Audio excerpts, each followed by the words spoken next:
macam pergerakan ni adalah tentang kerohanian, kesejahteraan diri. Jadi bila saya check dari dalam bila saya memilih dan memadan baliklah, coding balik, semua yang dalam video sedia ada yang Prof ni apa bercadang untuk tengok tu kan, semua ke arah kesejahteraan seperti menuju kejayaan, kan. Itu nak lihat keharmonian ni, shape ni. Okey. Benda yang rumit tu kita ringkaskan. Semua bentuk pengungkapan tampak atau visual dalam tradisi Melayu Islam di daerah Nusantara ni ada dia punya tata bahasa, grammar dia. Bahasa Inggeris dia panggil grammar lah. Kita boleh tengok dan teliti kepelbagaian atau kerencaman motif. Macam yang you tengok ni semua. Ini semua motif. Okay, motif. Setiap motif dalam tradisi visual Melayu Islam dan mungkin ini ada kaitan dengan kata pengaruh daripada Hindu dan juga Buddha, dan sebelum tu mungkin animisma. Dia ada unsur simbolik. Dia ada unsur simbolik. Sepaham saya lah. Sepaham saya. Kalau seni Islam sahaja berasaskan Arabes daripada tradisi di Arab, dia tak ada simbolik. Dia tak ada simbol. Dia menolak simbol. Dia tak merujuk kepada sebarang bentuk yang boleh dikenal pasti sama ada daripada alam ke atau buatan manusia, tak ada langsung. Dia bersifat sepenuhnya abstrak kalau Arabes. Dia menolak peniruan daripada apa saja yang ada, sebab dia menolak konsep representasi lah. Kalau kita merujuk kepada sesuatu yang ada, kita terperangkap dengan penjara bentuk. Itu falsafah dia lah. Itu kalau Arabes. Sebab tu dia tengok Arabes ke mana, you tak boleh kaitkan sangat dengan ini pokok bunga ke, pokok cempaka ke, okay, sisik ikan ke, I don't know, ini pucuk rebung ke, tak ada. Kalau Arab tak ada. Ya. Kalau orang Melayu ada. Sebab orang Melayu dia tidak reject 100%, dia tak buang 100% pengaruh daripada tradisi yang terdahulu, daripada falsafah yang terdahulu. Masih ada yang tak diamalkan, masih ada yang diteruskan. Maksud saya tu motif dia. Macam naga masih ada, tidak dibuang pula. Mungkin masih ada naga dikekalkan, dan lain-lain yang bersifat flora fauna, bersifat tumbuhan tak dibuang, masih dikekalkan. Kecuali kalau nampak secara literal pemberhalaan itu memang dibuang lah. Tapi setakat daripada alam tak dibuang, tak ada dilupuskan. Jadi itu kelebihan tradisi Melayu itu. Bila Islam masuk tu dia tidak tukar, dia tak jadi Arab lah. Dia tak jadi Arab lah. Dia berharmoni dengan ciri-ciri kewilayahan. Maknanya kalau you datang, you tahu you dah berada di wilayah Nusantara. You bukan berada di wilayah Arab. Dia tak jadi Arab. Tapi dia punya tata bahasa, skematik dalam bahasa Melayu dia kata apa, adalah daripada Arabes, matematik, geometri. Maknanya dia ada kadar, ada banding, ada aturan. Betul? Bukan ekspresif macam lukisan ekspresionisme barat. Dia ada hukum. Betul? Dia ada positif negatif, kiri kanan, dia ada simetri. So apa yang saya sebut ni semua dia punya tata bahasa lah. So tata bahasa dia, grammar dia sama dengan Arabes. Cuma bezanya dia ada motif. Dan motif tu ada simbol. Pasal tu saya bila saya kaji tradisi Melayu, visual Melayu, saya tak lihat dari sudut simbol. Dan simbol pula sudah ramai penyelidik dah buat. Macam Dr. Najib Dawa, baca lah PhD dia, buat apa kita ulang balik. Dia dah buat dengan detail, ini simbol apa makna dia, merujuk kepada apa. Siap dah buat dia punya reference lagi kan. Jadi dia dah buat, tapi yang kita buat. Kemudian kalau dalam tekstil tu, saya kata Siti Zainul dah buat. Simbolisma dalam apa ni, rumah orang Melayu itu ada buku yang saya pernah baca. Simbolisme dalam rumah orang Melayu Kelantan, saya lupa dah, nulis di Afendi. Saya tak tahu sama ada dia buat tu untuk kajian sarjana ke PhD ke ataupun geran mana-mana, tapi lama dah buku tu. Tu saya masih ingat. So ringkasnya simbol ni dah ramai orang buat. Dah banyak dah ada. So saya tak berminat lah yang itu. Saya minat apa dia hukum grammar, yang mana kesemua simbol yang pelbagai ini merujuk kepada grammar yang sama itu. So itu yang saya bentang dekat National Craft Council tu.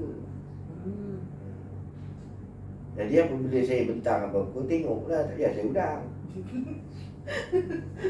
Ini datang temu bual, tanya lagi pasal tu. Saya buat YouTube channel bukan untuk saya jadi YouTuber. Tapi tak apa juga, boleh lah. Yang Cik Snow cakap kat YouTube tu, Cik Snow sah kan tak? Cik Snow ada perubahan pandangan tak? Kalau saya kata tak ada, boleh lah pakai. So that's the reason why I share in the YouTube, in the social media, so that okay lah, ambil kat situ tapi dengan izin lah. Maknanya kalau ambil lepas tu bagi tahu saya, Uni bagi tahu saya, Cik Snow saya akan rujuk sekian sekarang ni. Cik Snow masih lagi berpegang pada apa Cik Snow cakap tu atau dah tukar? Masih. Jadi masa you dah dapatkan permission saya tu pun tu rekodkan lah. Itu sebagai daripada etika pendidikan lah kan. Kalau yang biasa orang buat ni saya panggil skodengism. Skodengism dan cilokism. Aliran skodeng dan cilok ni satu wabak yang boleh tahan juga kalaupun tak sedahsyat COVID di kalangan. Tapi biasalah adik-adik kita kan, dia cilok tu dia cilok, dia skodeng ni keluar dalam thesis dia, keluar dalam karya dia. Ini bahasanya bahasa visual lah. Jadi bahasa visual pun ada grammar dia. Grammar tu yang membina keterampilan bahasa. So orang Melayu ada bahasa visual. Sebab kita faham semua bahasa itu tenaga. Betul? Bahasa itu tenaga lah. Macam kita berzikir pun bahasa itu tenaga. Semua benda bergetar. So semua basically tenaga. Jadi bila kita ungkapkan, kita sebenarnya sedang mempengaruhi kualiti tenaga. So bahasa visual kita adalah bahasa tenaga yang boleh dicerap, dilihat dengan mata kan. Kalau linian tu dia ulang. Dan satu yang saya faham, kalau linian dia garisan straight. Ada A, B, C, D, E, F, G kan. Tapi non-linian dia non-linian A, B, A, B, A, B, A, B, A, B, C, A, B, C, A, B, C, A, B, C, A, B, C, zikir kan. Dia non-stop, dia berzikir, macam berzikir lah. Semua prinsip yang saya sebut itu tadi saling terkait. Jadi mungkin you akan tanya dari mana Cik Snow dapat prinsip-prinsip ni? Daripada sumber-sumber sekunder seperti Louis Lamia dan Ismail Maluki. Dia pernah senaraikan beberapa ciri-ciri asas tata bahasa ni dalam buku dia Cultural Atlas of Islam. Kalau dalam bahasa Melayu terjemahan dia orang bahasa tu Atlas Budaya Islam. Tebal buku dia ada. Kemudian dia boleh rujuk lah daripada beberapa buku tentang seni Islam di mana dia pecahkan prinsip-prinsip asas yang mendasari. itu yang apa namanya, bila Itu yang saya tertarik macam non-linear tu. Ya. Bila non-linear sebab orang kata apa, macam saya selalu follow Prof punya YouTube semua. Ya. Jadi dia sebab benda ni dia melukis menggunakan material tenaga tau. Ya. Tenaga ruang dan waktu kan menggunakan motion cap. Ya. Jadi dia punya orang kata apa ni? Bila dia melukis tu kita tak nampak dia statik.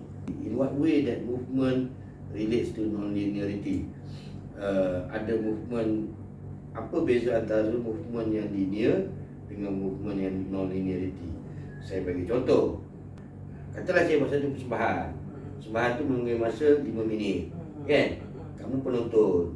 Ni saya mula kat sini tangan saya. Kan? Kau pun tengok apa benda Cik Snow ni buat. Oh, performing art. Kan? Habis sampai kat sini. Oh dah, habis dah. Itu linear.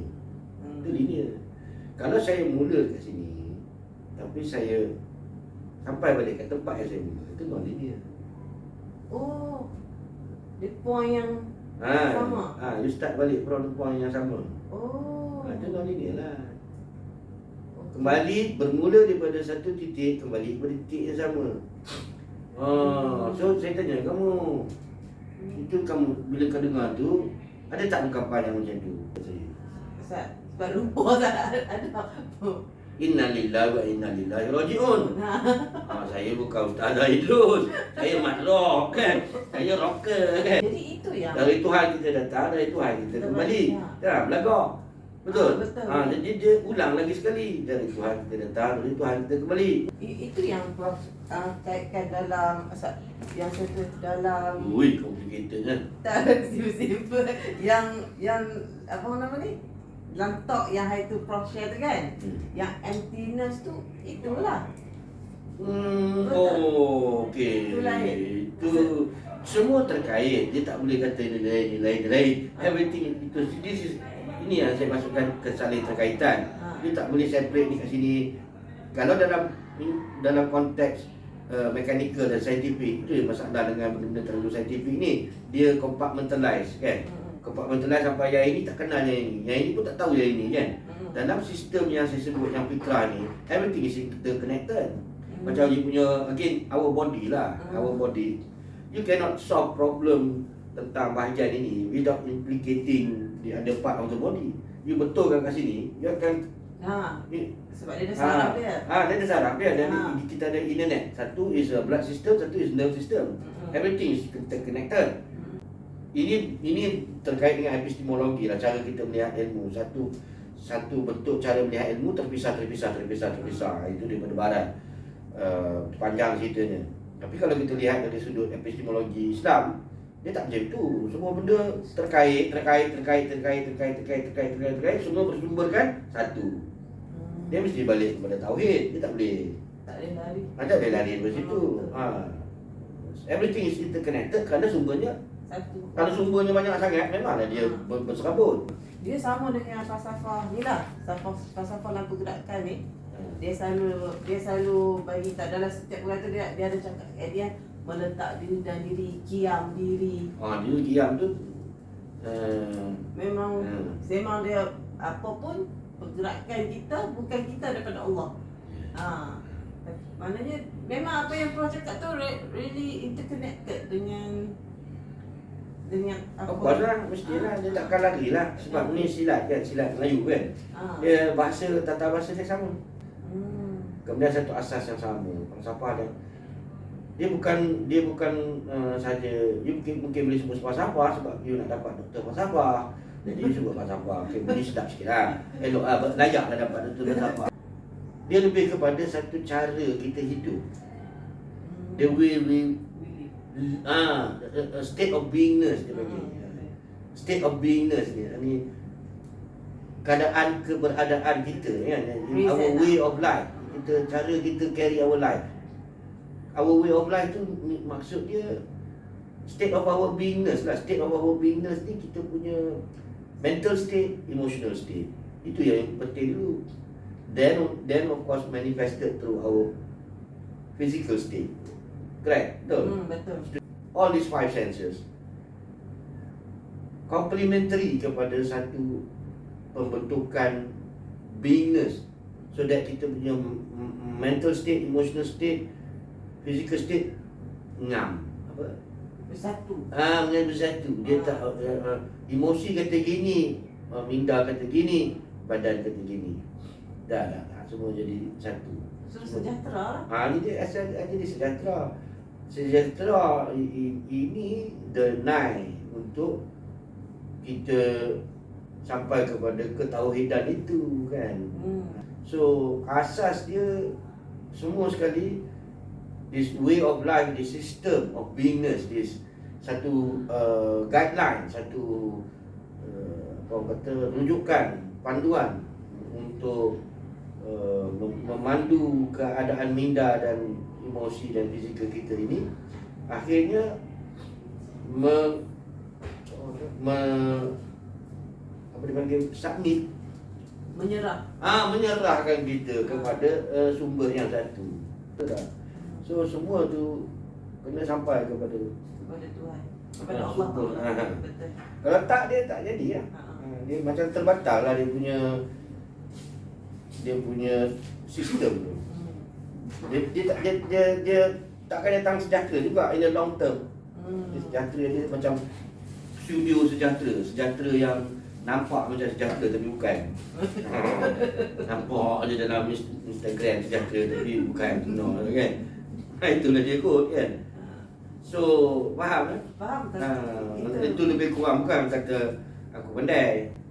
Kita kongsilah kan. Kita nak check, selalunya kena macam itu. Macam kita dalam taranum pun sama. Bila you mula key kat sini, you mesti akhir balik key yang sama.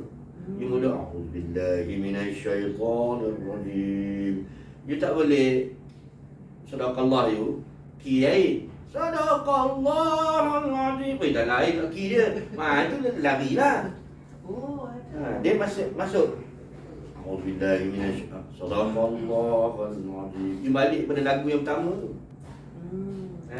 Dia tak berhenti pada lagu. Dia ada 4 atau 5 lagu. Saya dah lupa dah. Dan banyak buat maksiat kan, lupa lah. Apa yang bapak ajar tu. Dia mula Dia pergi merayau lagu lain, lagu ras, lagu tu, kembali pada lagu yang pertama tadi. Dia tak boleh lari. Dia cycle balik. Cermin. Yang lain. Nampak tak pokok dia cahaya ada? Nampak. Dia tak berhenti. Okey, infinite gini kan? Kan? Okey, lam alif gini aja. Betul. Kalau kau complete kan, dia jadi infinite. So bila you cakap la, nothing, tak ada, kau tak, jangan mempersekutukan apa-apa. Tak ada. Kau sampailah kat infinite. Yang maha dia panggil. La tu kadang tu la tu terbalik. La balik Dekat tebal layar tu la balik terbalik. Ditafsirkan begitu. Itu pun oleh Nakula. Muhammad Abdullah, dia yang tafsir begitu kan. So katalah infinite 8 kan. Dalam 8 tu ada simetri kan. Ada. Titik temu tu yang kamu kata, yang kamu cakap, saya kata kosong tu. Maknanya itulah yang kita submit lah. Pengosongan lah. Dia kan bila you kosong, you tak ada attachment kepada fikiran, perasaan dan bodily presence you, baru you boleh submit. Betul? Rasa diam. Bila kau diam, baru kau boleh feel semua getaran tadi tu. Tawak tu, pusingan alam, pusingan matahari, pusingan bulan. Kalau kau tak diam, kau tak rasa. Betul? Macam-macam. Pusingan itu dalam Quran je kan. Semua benda vibrate, semua benda beredar ikut tempat dia. Tapi dalam Quran dia sebut matahari. Wasyam, syam. Asyam. Macam surah Yasin kau baca tu kan. Itu aku tunjuk surah Yasin. Saya baca surah Yasin. Kullu fi falaki yasbahun. Secara literalnya, visual dia, kau tengok visual dia. Simetri kan? Ya kat tengah. Kat dalam fa, kullu fi. And then fa lam ka. Simetri. Simetri. Prof tunjuk tu simetri. Semua benda bergerak dalam paksi dia, dalam paksi dia lah, dalam garis edar dia kan. So dia pun pusing tu sebenarnya alam dia sentiasa berkembang. Yang dia mula dalam apa ni? Awal larat pun dia ada di sini. Dalam seni Melayu kan. Itu bila saya tengok tu kan Prof. Maknanya bila saya tengok yang ni, dia biar unsur-unsur ada dalam ni kan. Maknanya adakah macam dalam pergerakan dia pun dia tetap, mana intipati pergerakan dia tu, dia melukis benda yang sama sebenarnya. Ya, secara hakikatnya. Ya, betul. Essentially, Essentially, Yes. Sesuatu Sesuatu yang serah tadi, ya. Sebab tadi kata tadi Submit. serah kepada Allah. Bila dia serah tu, dia akan in harmony. Sistem tu akan in harmony. Tapi bila dia tak serah, dia apa dia panggil, melawan, menentang, ingkar. Bila you ingkar, you sendiri yang decide. Bila you ingkar, tapi you rosakkan diri you dan the whole system. Kalau habitat tu, the whole ecosystem lah. Manusia ingkar, okey. Okey, dahsyat tu. Dia Apa dahsyat ni, memang dahsyat. ilmu apa tu ni?